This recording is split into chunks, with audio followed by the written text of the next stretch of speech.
что здесь полностью есть инфраструктура, это газ, свет, вода. Приехали мы сюда, у нас было всего лишь 20 человек, сейчас работает порядка 40. Наша продукция, в принципе, пользуется спросом. Основные контракты у нас есть.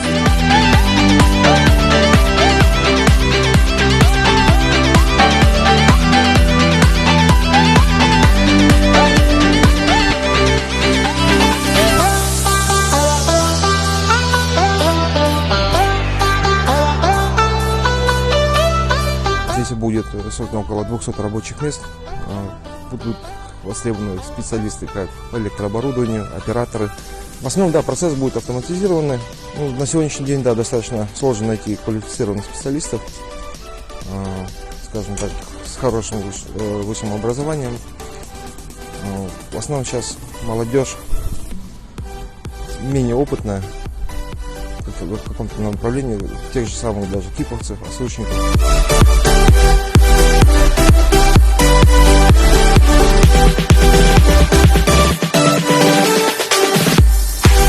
Паридес компаниясы 2008 жылдан бастап осы өндіріс жұмыс жасап жатыр Ақтөбе облысы бойынша.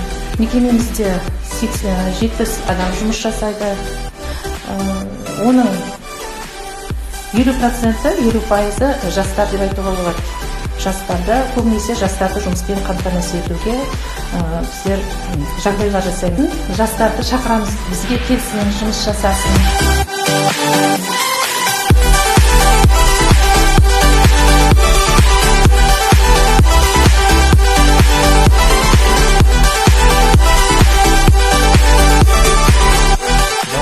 Планируем реализовать в течение 2 лет с созданием 150 рабочих мест. Со стороны СПК Ақтөбе ведется работа именно сопровождения в части выделения земельных участков в индустриальной зоне. Мы со стороны общества проводим работу по разделению, оформлению земельных участков для дальнейшего.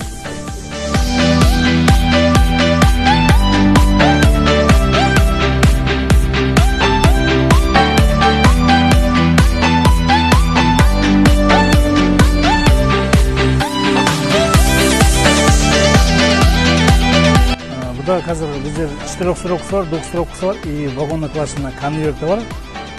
Конверт пока 2 позицияда жасаймыз, 2 размерде. Мына бекбектер дейді ғой, 4 сұрақ, 9 сұрақ, 7 түрін тігеміз.